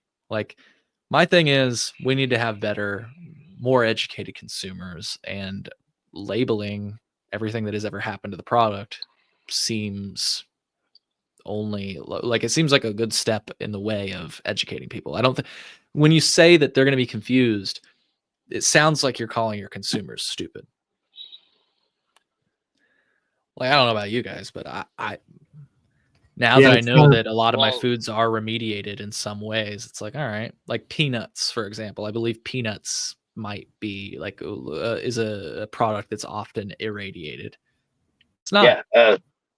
It's not like crazy dangerous. I eat peanuts, but it's nice to know that that's the process they went through. Well, but that's where you have this argument, right? What they're doing is they're killing, say, the mold spores, right? Peanuts are known to have mold, to just generally be kind of prone to mold. So that's why it's a commonly irradiated product. That doesn't change the fact, like someone else said in chat, that the mold is still, yeah, it's dead, but it's still on that product. It's still there, but they've taken off that risk of it. You still have basically like a mold biomass that kind of sits behind. That But still did they is, get? I Did they don't get know if everything? that's, well, right. Right. And if they didn't get everything, leave what you left behind becomes just a breeding ground for the bacteria to take back over, the mold and all the other stuff to take back over. So I personally feel like the argument they're like, well, we don't want our consumers, we don't want them to feel like they're stupid, is invalid because we put warning labels on absolutely everything these days. Because apparently people are that dumb that we need everything to have a warning label on it. So once again, if this cannabis contains something harmful, we know that there's a 90% chance you're going to smoke it because most people aren't going to go get a say an ounce or an eighth of weed from a dispensary and bring it back and turn it into edibles, right? So the odds are you're going to smoke that and inhale that. Like it's, I don't know. It's just to me, it's just dirty pool, and that tells me that you're probably an LP grower who sent your batch in for microbial testing, failed miserably, but you're really wealthy and you don't want to cough that money up. But you know that lobbyist that G-Bay was just talking about over there, and you start greasing a few palms, and okay, now you're able to remediate, and you can still offload your weed, and it's just. I don't know, man. I think if you fucked up your batch, sucks to be you. I get it, that would hurt, but yeah. And if you are gonna offload it, it should be like the day old donut sign, man. This isn't what you want. The good stuff's over there. Flowering cannabis is so sensitive to environmental factors that growing it on a scale I don't believe is unlimited. There's got to be a cap where, like, yeah, it's a crop that has to be watched. Like, Yeah, to your point, and I want to be clear that I'm not necessarily knocking remediation or kill steps. If I can choose, I won't consume those products, but I'm not necessarily saying right now that they're dangerous or anything else. I'm just saying they should be labeled. And but back to your point, G-Bay, yeah, I think that as soon as you start growing like fields of cannabis, like if you're growing on an industrial level, you might have to employ industrial techniques in order to make that product, in order to allow it to get out the door. And it is what it is, you know. That's why, as Fluffs was just saying, peanuts. I mean, you sell peanuts on an industrial level. Well, you might have to start irradiating some of those peanuts if you want to get them out the door. but I'm perfectly cool eating the peanuts that I can grow in my backyard without fucking irradiating them or doing anything fucking weird to them. Yeah, no, and I mean, I'm right there with you. But I don't know. I just wanted to say that kind of clearly, you know, that I'm not necessarily, and even these companies, they're not necessarily saying the product is dangerous as a result of our technology. And to that point, I say, okay, then label it. Let's fucking label it. But the knowledge should be there, even if at the greatest fact of using it for a knowledge base in case we find out that it was dangerous later. This is data points to be used. So if you don't do it, you don't have the data to say that these were done that way. And when you find out later and say this certain product or whatever 10 years down the line because they've been doing it the same way and it came from that, right? You find out that this is a problem. Now you have that data point. So they should want to do it just for that factor. Right. Yeah. Or to keep themselves out of that fucking data point. To be like, no. Yeah, we got ours saying it was fine, and these customer bases all got this, and they're fine. Absolutely. I just wanted to, I noted this earlier, and there's a few viewers I feel like have been waiting patiently. They asked me earlier, but we kind of moved on just briefly. They said, you know, they've heard of these competitions where they'll have home growers kind of come together in Illinois and have like a who's the best home grower. Or I've seen a few of them. I've even been a judge in one of them where it was a really cool event. It was home growers versus corporate. So it was, as you might imagine, home growers. I would versus, enjoy that. Yeah, licensed growers, and it was cool. I was a judge for it. It was kind of crazy, and people have been asking in the comments because they want to do one. It sounds like they want to do something like that, and they're asking, how do we do that if we can't? As we said earlier, the only cannabis you can gift is from a store. I don't know the answer to that. So I wanted to just address the question. I don't know the answer. I would say if you've heard of those other events, maybe ask people that have run those events. As far as I can tell, the state is kind of just looking the other way, or maybe they didn't hear about those events. I don't know. I will say that the one event that I went to was literally held at a licensed dispensary. So I feel like the state didn't hear about it, or they could have looked the other way. I don't know. It's hard for me to say what exactly I happened feel there. like with as ridiculous as some of their rules are, that there were a lot of people looking the other way if they had home growers bring their shit to a licensed dispensary. Yeah. Because they wouldn't even allow me to bring a Old product in, right? a business card Oh, wow. that had our show's logo on it because it had a weed leaf on it. Wow. In the dispensary. I couldn't leave a stack of our cards there because of that. So you're going to tell me that you're going to allow somebody? I know I have went in and interviewed once at one of these places, and I thought better of bringing it in with me, but I flat out looked at the guy. I said, "Hey, you want to see what I do? I brought it with me." And he goes, "Ooh, you got it in the car, right?" I'm like, "Yeah." I was like, "You want to go see?" He's like, "No, we can't do that." He says, I was like, "Oh, okay." So, there's definitely some serious, like, there had to be a lot of looking the other way with that one. Yeah. Like I say, so I just wanted to address that because it's a good question, and I wish I could tell you this is how you do it, folks. But unfortunately, I don't have that answer. I wish I did today. Wish I did. So I guess when we start figuring out how to do the mid-state fucking cup, then we'll have answers for that, huh? hopefully, yeah. Hopefully. It's kind of not. No, I was about to say sad to say, but that's not the word I'm looking for. It's kind of nice to see, actually, but on such a small scale, the NATO dispensaries have represented what everyone really wants. If you've ever went into a half decent one, nice presentation, they've got it in jars. If you really ask, you can see the product up close. It's not in a sealed Mylar.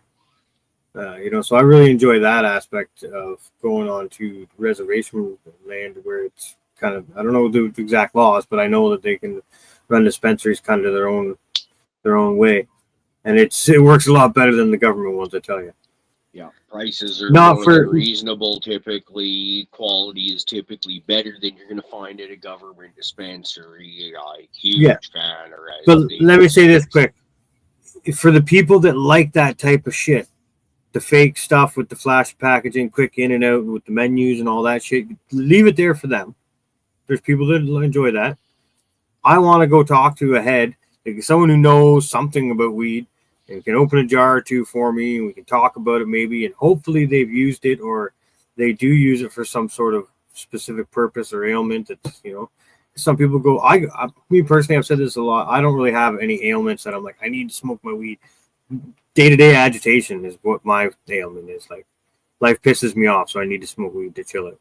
So I'm fortunate enough that that's the level that I'm on with it. But other people are not, and they really need certain specific types, right? So when you're able to actually look at it and talk about it and see it, and it's so much better. Like the dispensaries, when it went legal, I was excited. A couple years in, I was like, that's fucked.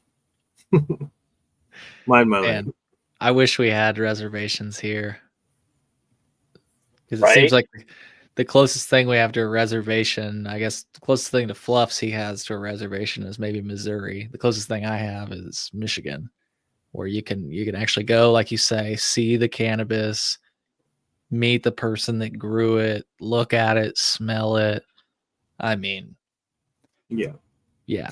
Sometimes they have big clone runs too, where you go up there, Yeah. clones in the spring. That'll be coming up here. I asked to do a little bit of interviewing or whatever. They denied it. The one place I was at, like, nah, we don't need to talk with nothing. I'm like, okay, fair enough. I was hoping to get a little bit of content for the show eventually one day. Yeah, sometimes people like that are a little quiet. And I respect that 100%. I didn't poke prod, just simple little ask, and they said no.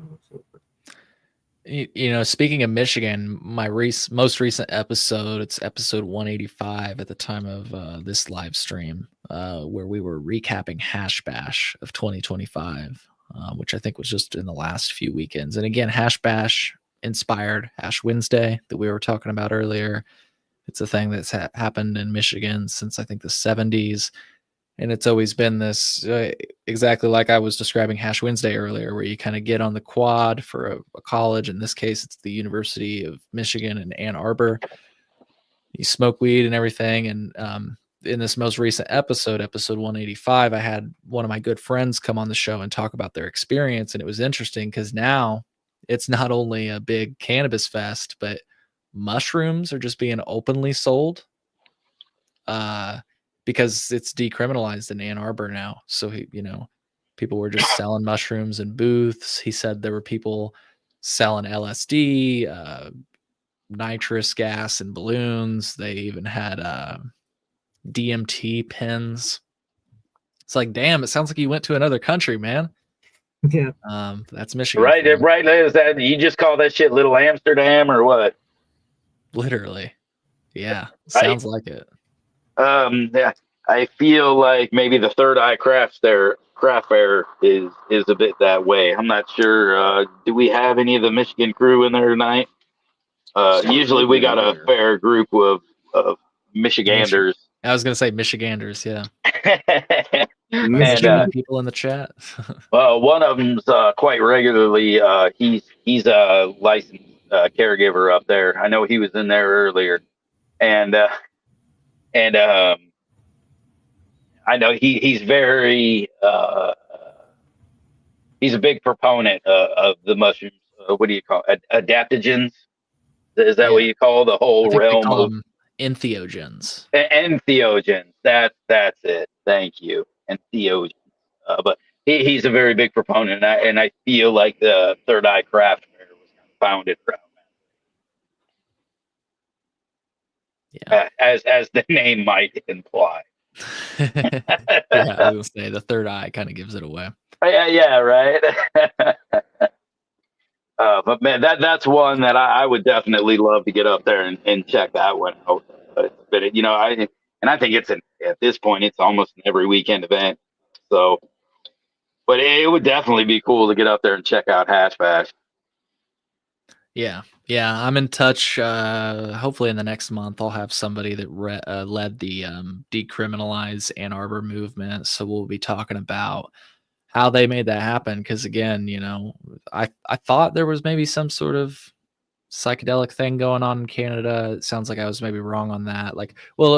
Not so much that I was wrong on it, but there's just the little pop-ups, little gray areas. I think is the most accurate in BC, like therapeutic psilocybin uses, it's coming up. I don't think we're quite there yet, but I think it is kind of coming up on the horizons, as well as like ketamine's another one that's starting to get a lot of scrutiny and stuff like that. So things are trending in the right direction, but like BC just did a thing where we basically decriminalized everything. And then we saw drug overdoses go from crazy high to insanely, ridiculously high. And then we're kind of dialing it back. And so I'm not sure where everything is actually sitting. I am pretty sure it's still decriminalized, but it's, how politicians are. They're stupid. Yeah, that's a complicated one. Obviously one we can't solve tonight, but yeah, I always wonder about that. Because I know Oregon did a similar thing and people will say, oh, they decriminalized everything. And then all of a sudden these problems started happening. And one of the things that I think that is lacking in when you decriminalize everything is, at least so far, and I don't know about BC, but at least in Oregon, there wasn't a safe supply. So, people start buying cocaine or heroin and they're expecting pure cocaine or pure heroin, and then you have a granule of fentanyl in it and you die. It's like, well, look, I'm not saying anybody should do cocaine or heroin, but if you want to buy cocaine or heroin, you should know that you're buying cocaine or heroin and not fentanyl. Yeah. You know what I'm saying? That's what sucks is when somebody does cocaine, they're just trying to have a good night and then they fucking die. That's So I've sad. lost a lot of friends that way in the last 10 years or less. And it is absolutely frightening. But it was all the scare it took me to finally stop using the stuff myself was just one really good panic attack where I locked myself in the bedroom and paced for about a half hour thinking fentanyl, right? Just because it was probably just really good stuff that got my heart good. And but that was it. And it's like, man, like look at yourself. You were absolutely terrified. Okay, fucking you're done. So, but a lot of people don't have that. And like I said, the odds are it was just good stuff. Wasn't actually laced with anything. Just I let my mind do that. Better to be safe than sorry, though. Like I think that's really the moral of the story there, right? Yeah, it was keeping family safe that got me back into and steady indoor growing. I was looking at what my son was spending and where he was picking up weed from before, a legal dispensary was an option. And I was like, no, absolutely not. I would rather, go to jail than fucking lose my kid to something this stupid. Because, right, it's just fucking weed, man. So I'll get back there. We'll get the old fucking thing back fired up, and here we go. Hell yeah. And which I'm glad I did because it was long overdue. The medicine was needed in his household really bad. So yeah, both like it makes me happy, but saddens me that we've come to the point where that's how like the only way to really get your safe, effective medicine, even in cannabis form, is to grow it yourself or have someone that you can actually trust. Because you never know. There's like little girl in my community. This was a while ago now. I want to say like 6-7 years ago, and fentanyl laced cannabis. That's a terrifying thought right there.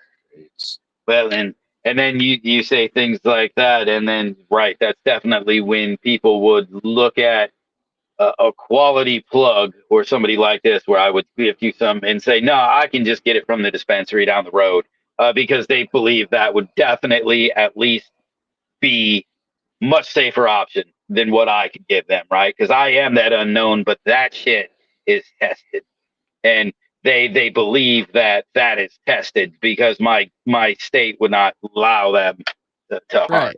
It's got packaging on it and it's got a label on it, so it must be safe, Yeah, right? it's got a whole lot of fucking numbers they don't understand on it, but they'll tell you how high it gets you, or try to anyway.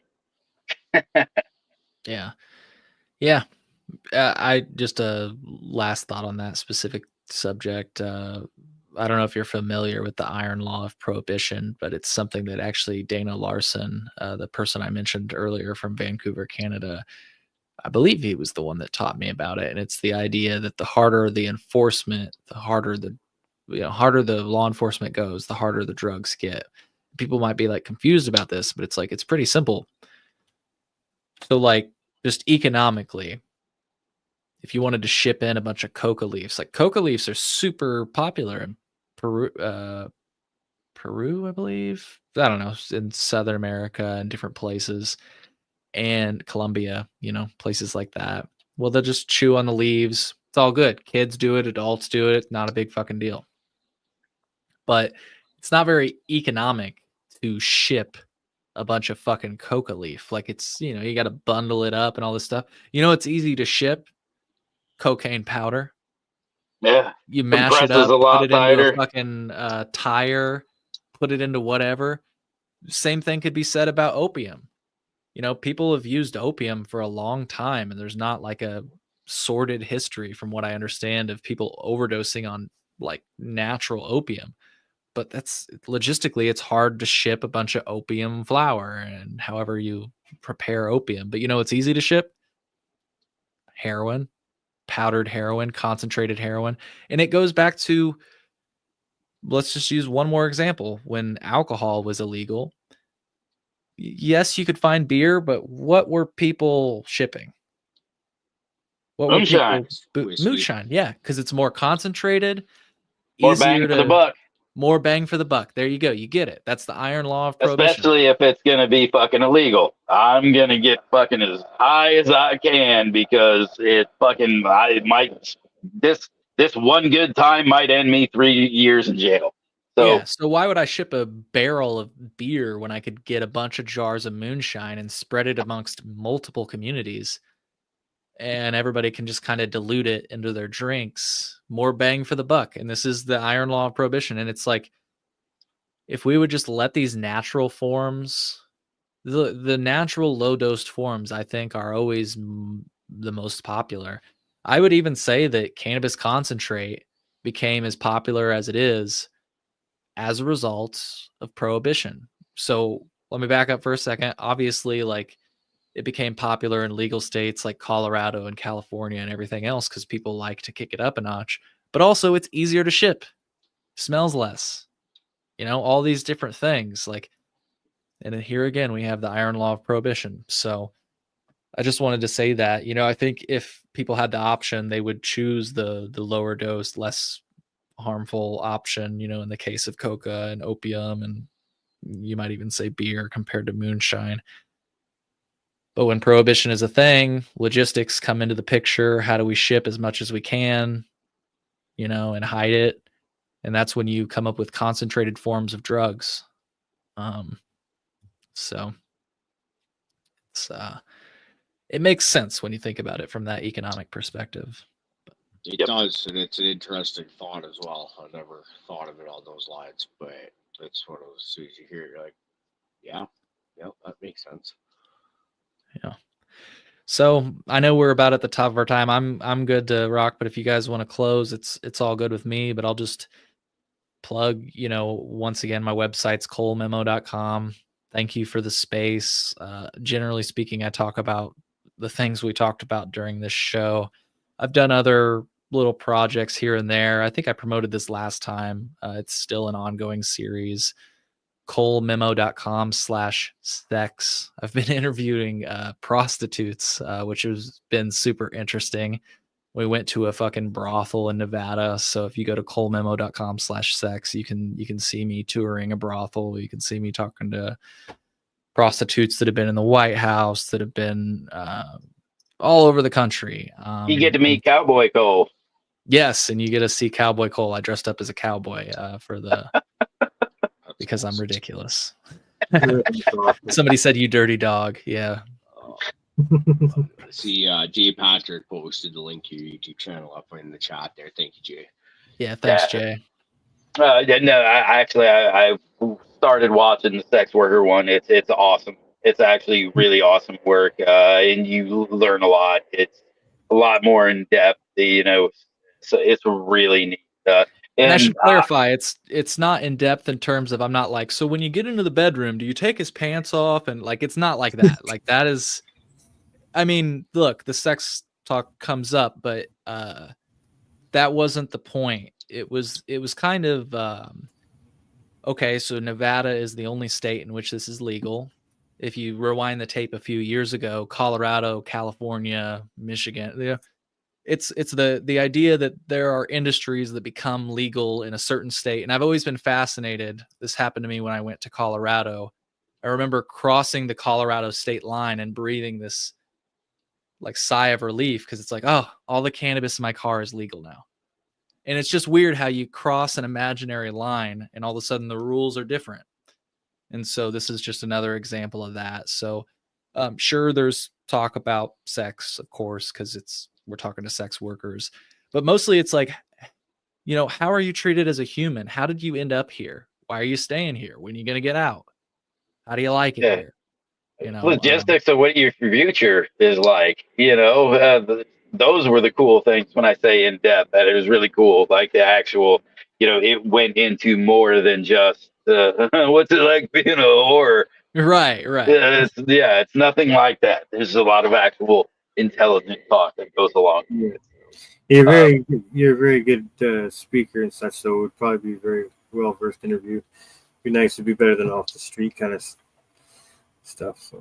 So with that, man, I definitely just want to say thank you for all that you do, for just getting a lot of this information out to us here in Illinois, for getting it out there, for looking for it, for fighting for it. You've been at the Capitol. I've seen you with them.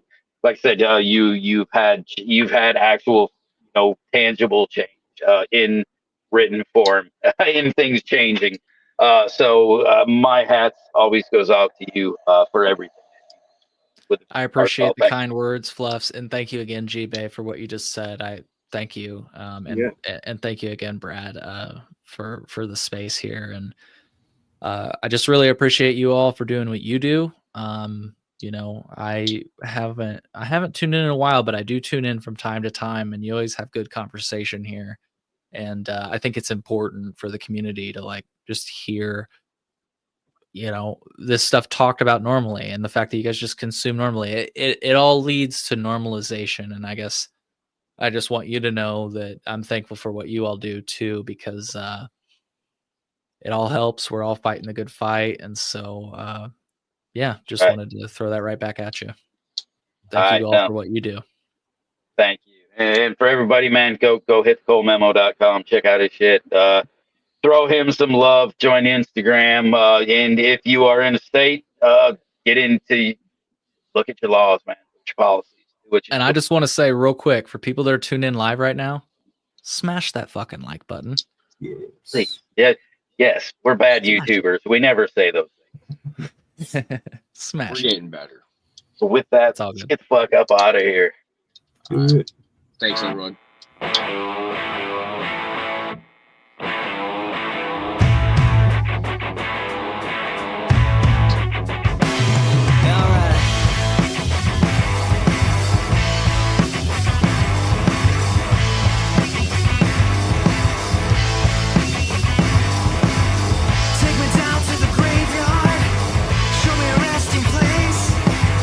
Take this worry away from me. My final bed to lay. I need a silent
This one's for Cole. Cheers, y'all.